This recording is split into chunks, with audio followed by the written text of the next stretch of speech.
Hi, I'm Veera, And I'm Suveera. Welcome to the first episode of Krapao Daal. where we bring to you a perspective on what it means like for us being Indians in Thailand. Absolutely. Actually, quite a unique experience on a global scale. After all, we're a tiny minority in Thailand that tends to experience life a little differently to native Thais, Thai Chinese, and also Indian expats. How many times have you been in a taxi or met an expat or a foreigner and they've asked you, "Where are you from?" And you say, I'm from here, bro. "Is your mom Thai or your dad Thai?" ไม่ใช่ลูกครึ่ง All of these questions. Now, why us? Me, Veera Padia born, raised in India, went to school there for 9 years before coming back and doing high school here in a very Thai-heavy international school. So I do have a very good view on both sides of the coin, from the Indian perspective and the Thai perspective. I've also been known to have quite a quirky personality, so I do hope I can entertain you for a bit. And joining me as co-host is Suveera. Veera actually mentioned my Indian name, Suveera. Yes, that's me. My Thai name is Suveera. I was born and raised in Bangkok. Different to Veera, I actually attended the same school for 14 or 15 years in Bangkok itself. Very English heavy. Veera has a much more international upbringing as compared to me. I then went to the UK for my further studies. I've been told I can be controversial and loud. I'm hoping to share that personality with you, but in a constructive way. So, Veera, why are we doing this show? Well, we've been here for generations, and like it or not, Thailand is home for us now. What we really wanted to do was bridge together both these cultures, Thai and Indians, and show how intertwined it is, more than we give each other credit for. Make Indians more accessible to Thais as well. By doing a show in English. Yes, no, that's a good point. We could do some shows in Thai in the future as well, but I think for now, this one's going to be in English. Season 1 in English, Season 2 in Thai. How about that? So with that, why don't we jump into what we wanted to talk about in our first episode? Sounds good. What did you have in mind, Suveer? Today, we will be talking about Thai Indian food. So what do we mean by Thai Indian food? I would say that Thai Indian food falls into 3 different categories. The first category for me would be a separate Thai dish and a separate Indian dish put together in an unusual way that wouldn't really be thought of anywhere else. The second category I would say would be a Thai dish with a mix of an Indian spice or a herb that makes it unique. And the third way would be vice versa. Obviously, the most ideal Thai Indian dish is something that blends both of them together. Okay, and maybe could you give us some examples? As an homage to the name of our podcast, I would say that the best example that I'm able to share is a dish that is so popular in my house and also dish that I know is popular in other households, the mix of Krapao and Daal. All right, a Krapao Daal? Yeah, so I've seen Krapao and Daal be eaten in really different ways. Some people put the Krapao literally into the Daal. Some people have it separately. Wait, so when you say Krapao Daal, like, do we just mean dal stir fried in Krapao, or actually 2 different dishes eaten together? That's an interesting question. So in my house, what we do is we have Daal as a cup. Okay. And a Krapao as a cup. Okay. Mixed with rice. And that's like Krapao chicken or Krapao chicken. pork. Yes, correct. Okay. Whereas I've seen in other households where they've literally put a stir-fried Krapao kai into the dal bowl and then they eat that as a single dish. Wow. And do you put that on top of rice, or it becomes like a soup kind of thing? I've seen it done both ways, but that's the beauty of blending cuisines. Oh, wow. I need to get out a bit more. And I want to meet your friends. Interestingly, I've also seen dal mixed with som tam in the same bowl as well. Mixed together. To create this crazy vegetarian beautiful dish. Oh, wow. Yeah, that sounds really cool. And some of them sound like, yeah, I can imagine they would be really good because you have the contrast between Krapao and dal, right? What other dishes might you say represent this Thai Indian cuisine? So if we were to go to the second category, which is not just blending 2 separate dishes, but let's say twists or accents on dishes, I would say things like tandoori chicken with a seafood sauce is something that is really unique to our culture that you don't see anywhere else. Or if any of you have ever been to Beirut, you will get seafood sauce with every meal or every dish that you order. Wait, sorry. And I'm sorry to cut you off there, right? Isn't that sauce, that green sauce we get at Beirut, a part of Lebanese cuisine? Interestingly, it's not. It's the Thai seafood sauce specific to Thailand that they serve here and only here. Me twice and call me silly. I thought that was like a Lebanese kind of sauce, but you're telling me it's actually just seafood sauce. It's actually Thai seafood sauce. Dude, that is quite something. And I do understand why people would love eating everything with seafood sauce because, it has the right perfect blend, right? Sweet, sour, salty, and spicy. It's delicious. It is so good. And I also understand that there are dishes in your household that you make that are quite unique.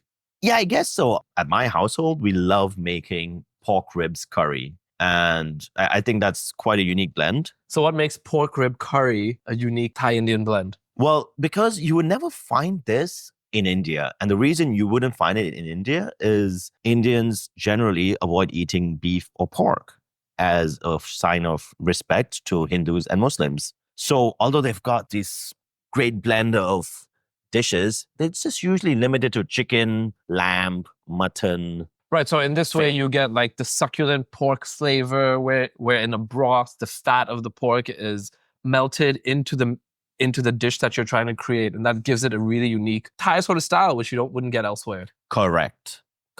So as another example that I really do enjoy is pork keema using musabs. Great. Whereas keema is generally in households either made with lamb or chicken. Correct. Generally with lamb because the meat's more chewy. So it seems like your secret sauce into creating Thai Indian dishes is to replace the traditional meat with pork. Correct. If you just do that, already step one, you've established a new kind of food that can be stamped certified as Thai Indian food. Although I guess with the political climate in India now and Modi ji in power and everything, they might pick up on eating pork soon, which means I could make a killing serving pork ribs curry to the Indians. A Veera special. Veera Pal Singh special. Veera's Delhi in Delhi. Veera's Krapao Daal. All right. I understand what you're going for because in my household to create Thai Indian food, all we do is mix in or stir fry in bird's eye chilies or dry chilies with everything we cook, including things like pastas, curries, risottos. All you need is a bit of stir fried chili, a bit of dry chili, and you've created this beautiful dish that you just don't get in other countries. Fair, but I think if you're referencing to pasta and all that, you're thinking Italian Thai now, not necessarily Thai Indian. Huh? Absolutely. So that's another thing that that should be category 4. What Thai Indians can do with their food is to accent international cuisine with either Thai or Indian spices to create something that you just don't get in other countries. At the risk of alienating professional Italian chefs, I actually think some of our dishes are done better than you. What? Dude, why would you say something so controversial, yet so true? Have you ever heard of pig's-bane? Nope, I do not know what that is. So pig's-bane is this beautiful Italian chili that was created, as far as I'm aware, and don't quote me on this as fact, in the kitchens of Paesano. Who's Paesano? Paesano is this Italian restaurant that's very popular with the older generation. In Thailand? In Thailand. Okay. Like 30, 40 years ago? Yeah, like maybe 30, 40 years ago. Like I would say with our parents and maybe their parents. Okay. They pioneered this chili oil, which they, for some reason, named pig's-bane. Oh, wait. So when you say pig's-bane, it's actually chili oil. It's a chili oil. What's it made of then? Like olive oil with some chilies?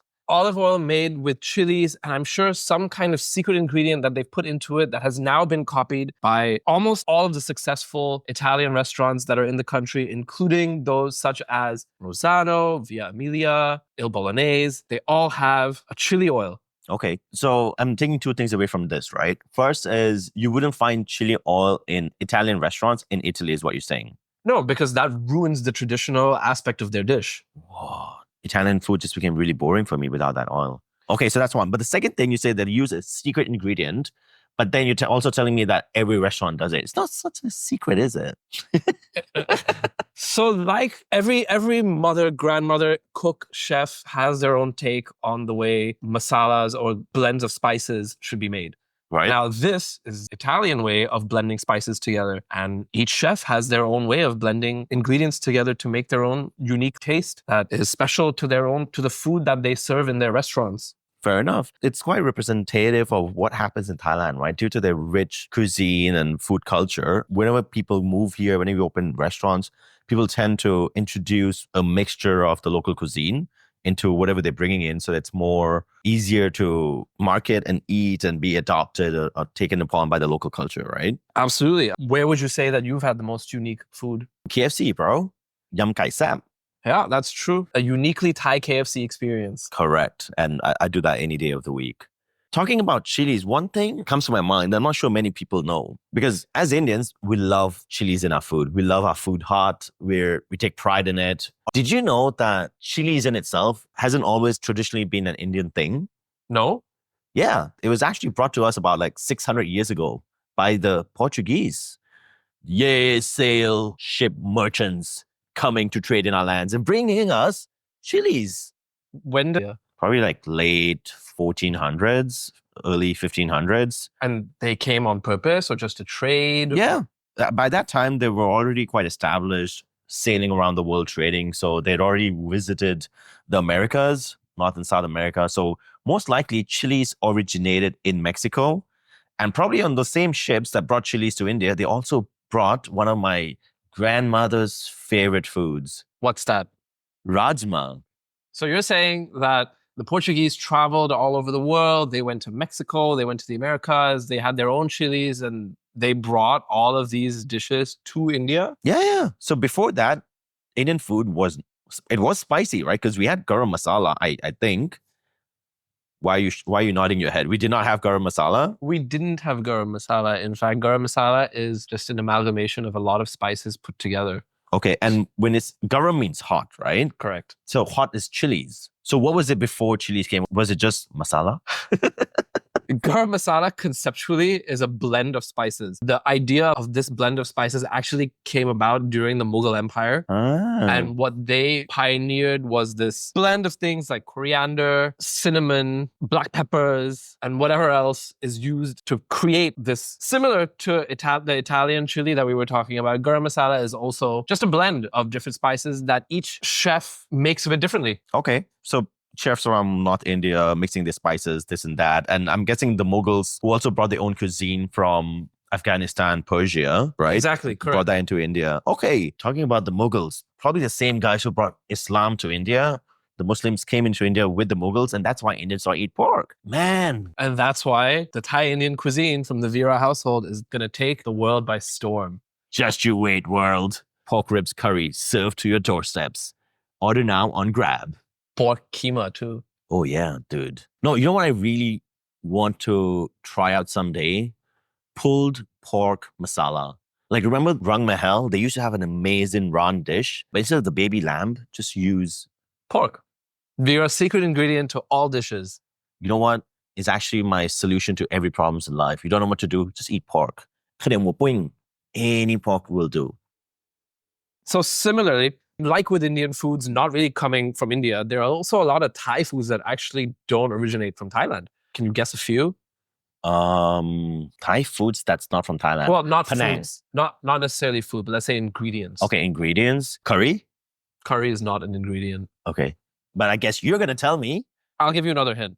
Two of the most popular and famous dishes in Thailand today have ingredients that don't actually come from here.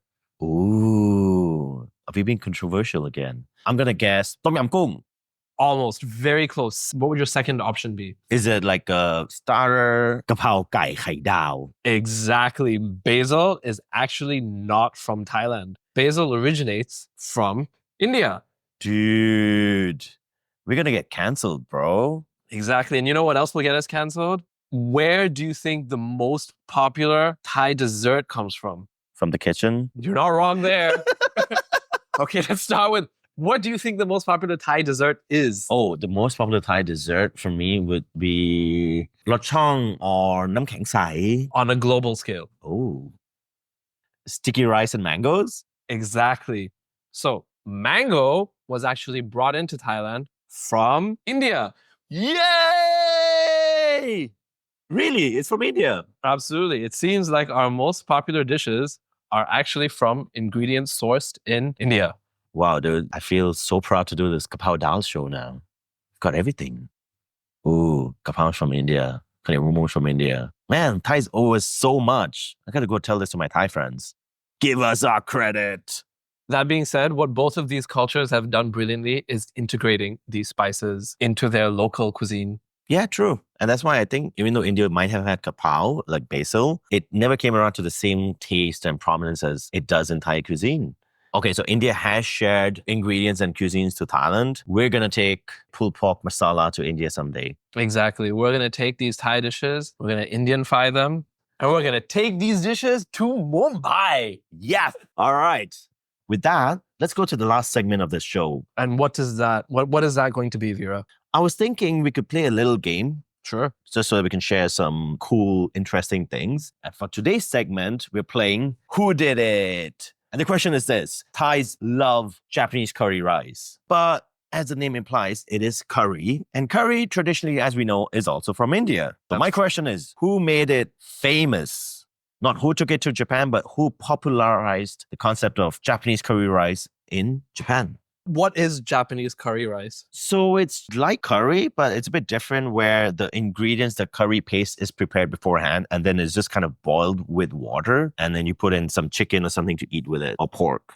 And does Japanese curry rice resemble Indian curry? Not so much. When I look at it, it's more brown. It's more thick. It reminds me more of a British kind of thing, which makes sense because it was the British that took the original curry rice to Japan. Oh, wow. So cultural exchange exists in every part of the world in the kitchen. Oh, absolutely. Thinking anything otherwise would be stupid. That's true. Which time period are we talking about right now in terms of the popularization of this dish? Somewhere right after World War One. So after World War One, that rules out Marco Polo. Who were the famous travel influencers of the time? Well, by then you had these big ships that carried people all across the globe already, right? I mean, World War One was when people went from India to fight in Europe as well. So travel was there. We had gotten quite good at shipping people all over the place. So if it was during World War One, it would have been someone or a fighter that either fled or was forced to flee from his native environment into Japan that wanted to build a home for himself. Yeah, I think that's you're on the right track. Now, if it's after World War One, why would someone leave their home country? To escape war and destruction. Yes, but I mean that's destruction's ended, right? Because the war has ended. It's about rebuilding. Rebuilding. Although, like some countries in Europe did go through bad economic downturns, right? Like Germany and the big inflation they went through, which then led to the rise of Hitler. Maybe I'll give you another hint. This person was Indian, and that's why it's relevant to our show. So we had an Indian fleeing Europe. Fleeing India. Oh, an Indian fled India during World War One? After World War Yeah, after World War One. Or during. He probably fled during that period because why he fled is quite interesting as well. It ties to World War One. Why did this man flee? Okay, so you need to understand the context of what was happening in India during World War One. We were still under the British Raj, and with World War One, the British needed soldiers, so they shipped most of the soldiers away from the country to go fight in World War One, which left the country militarily quite weak. And certain freedom fighters thought this would be a good opportunity to try and grab control back to the Indians. So they conducted a mutiny, and that was the Gadar mutiny.